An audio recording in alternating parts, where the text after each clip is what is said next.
そうですね、なんか質問したいことがあればたくさん聞いていただいて、例えば今指導されてる、選手たちの傾向とかもあれば、いろいろ僕もそれ分かった上でお伝え、できたらと思います。わかります。とりあえずはちょっとそちらからどんな感じで、とりあえずあんまり野球経験がなくて、ボールの投げ方とかそういうのを、どういうところからスタートして教えたらいいかっていうのを、お考え言っていただいたらどうかなと。そういう子たちどういうドリルとか、そういうドリルを通じてこういうふうな投げ方を覚えさせた方がいいっていうのがもしあったら教えていただいたら助かります。そうですね、いい質問ありがとうございます。投げ方の形と動作感覚とある程度分けて考えた方がいいと思ってます。一つは例えばこういうふうに正しく投げるんですよっていうのが先走ると、要は、ここでリリースするんだ、でリリースはできているけども力が入っていないとか、その力感なんかもすごく関係してくるので、例えばセンスのいい子はその力感の方がかなり上手です、動作感覚が優れているというか、例えばあそこにポスターありますけど、要はこう投げたらポスターに当たるっていうのは、動作感覚が優れている子とかセンスがある子とかは、要は正しく把握して投げれるんですけど、これって例えばここのリリースで力を入れるというその動作感覚と実際の動作が一致しているっていうことなので、例えば不器用な子とかはここでリリースする分かっていた力を入れたいのはここなんやけれども、ここで力入ってしまって、要は抜けてしまったりとか、もっと言うとここで力入らんと違うところで力入れてしまってるとか、ここ力入れてるつもりはこっちに力入ってしまってるとか、そういう感じがたくさんあるので、例えば一番シンプルなのはよく横スローイングから教えるんですけど、それこそボール投げるときって要はテイクバックは手の甲だとこういう風に向けたりとか、いろいろ指導されることもあるんですけど、実際こう向けたところで投げるときには小指から出るんです。そうですね。でここで回内して投げていくんですけど、実際横で振ると小指から出ますし、投げるときに回内しますし、で要はこっちに返ってくる。これこっちに振っちゃうとだましできるというか、要はこうも投げれるし、こうも投げれるし、で背中側に通すと勝手に理にかなった動きが出てくるので、横スローから指導することが多いです。でその時に力がないと自覚している子供とか、要は何かとよく分からへん子は変に力んでしまうので、もう近くで力抜いた状態でこの動きと指先のこの感触なんかを意識されて練習されるといいのかなっていうのと、あとちょっと慣れてくると、ここで投げたらそっち行くんだってつかめてくるので、要はワンバンで強く要はバウンドさせてみてっていうふうな指示をした時に、ここじゃなくて向こうに投げてしまう、感覚がないからっていう子も、例えば、要は一工夫二工夫していくと遠くへ投げてワンバンつけて、この状態で例えばこっちに投げて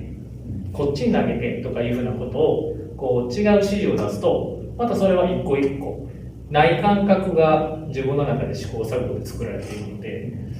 例えば小学校低学年ぐらいのお子さんに野球を教えるときは形も大事なんですけど、その動作感覚的なものもつけていく工夫があると、要はいわゆるセンスが良くなるというか、割と子供見てると小指から抜いて親指に出すっていう、これがあんま分かってない子が結構いてて、このまま押しちゃってる子が結構いるんですよね。やっぱり言ってあげないとダメなんですかね、それは。最新スローイングで今指導はさせてもらってるんですけど、ものすごく強みで言うと、理解できなくても自然にそう動けてしまうみたいな練習メニューが多いので、惚れる子は自然にもこうやってるんですけど、惚れない子はなんかもうこうしちゃって全然ボールがもう伸びひん感じが見ててあるんですけどね。指導しててちょっと感じるのは、例えば横スローイングで投げましょうって言った時に不器用な子とかはそもそも背中側に腕が来ないんですね。来ないですね。こうしたりとかあ回したりとかするんで、そうなった時に投げた後は背中に持ってくるんだで、しかも手の甲は背中にこうつけるんやでっていう話をした時には手がちゃんと動いたりとか、そうですね。そうで、知識と感覚がやっぱり変わってくるので、こういう指から出します、こう解内してこういうふうに動くんですっていうのは知識で分かっていても動作で表現できないのは多分その運動神経が要はちょっと苦手な子なんかの特徴だと思って、知識で教えてできる子は逆に簡単かなっていう感じがします。指導してて、それができちゃうので、例えばね、トップクラスの選手たくさんご縁があって指導してるんですけど、その動作感覚がかなり優れてますね。例えば中学校3年生で140超える子も何人も教えていて、今中2なんかも130後半の子とかもたくさんいるんですけど、そもそもこう動くんだという知識を教えたときにその動作が表現できます。多分動かせれるんですよね、自分で。そうですね。体を操って。そうですね。なので多分それができない子が不器用な子で、だし知識を理解させなくてもそっちの方がなんだか投げやすいなみたいなのを例えばいろんな練習メニューで組んでいくと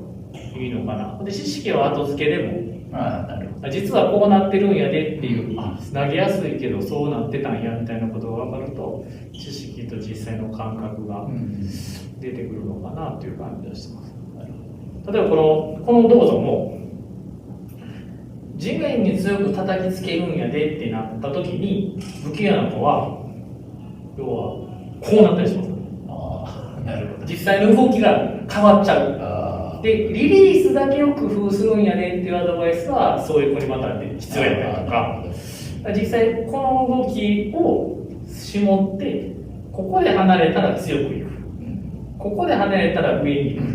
この振りのラインが例えばこういう振りやったら向こうに行くみたいなことをなんかこう遊びの中でもすごくこう、操作性が広がるような練習とアドバイスをするといいなと思ってて、でその不器用な子指導しててちょっと思うのがこう投げるんやでって言った時に全部そう投げちゃうんですよ。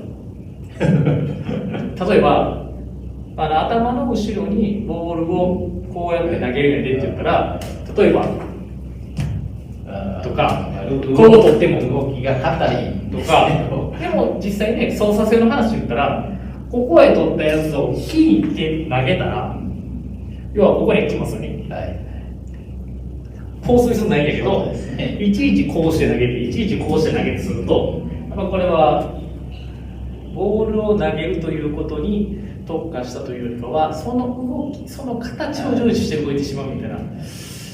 感じがするので、トレーナーさんとも話してて、可動域柔軟性と操作性と要は安定感という固定みたいなことを両方フィジカル的にも分けてトレーニングした方がいいっていう話があって、例えば、体がすごく柔らかい、でも動きが硬い子は操作性がないんですよ、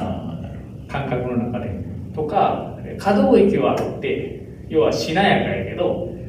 瞬発力がない子は止めとかへんと出力が出ないとこが止まらず流れちゃうので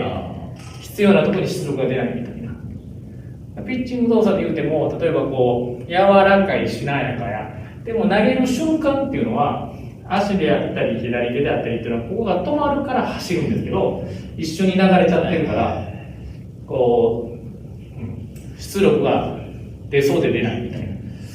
のがあるので、本当にこう小学校低学年ぐらいでちょっと時間がある時にはなんか遊びの中でのその操作性、運動神経って普通の神経ですけど使ってないと通ってないんですけどそれをたくさん通すようなとか、ただ運動神経の話だったらこの動き一つっても要は普通こう動いちゃうんですけど、ここの神経とここの神経って本来バラバラなんです。なのでここを動かしてここを止めるっていう感覚が身につけたら動くんですけど、これもその操作性の一つですよね、とかなんかそんなこともよく指導させてもらう感じで、それこそ上の方に行って正しい投げ方で例えば140いきたいとか、中学生1年生120いきたいとかいう子は、まあ、それこそフォームを教えることもあるんですけど、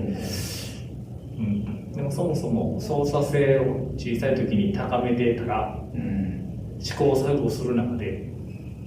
あんまり変な癖はつかへんのになとか思ったりとか。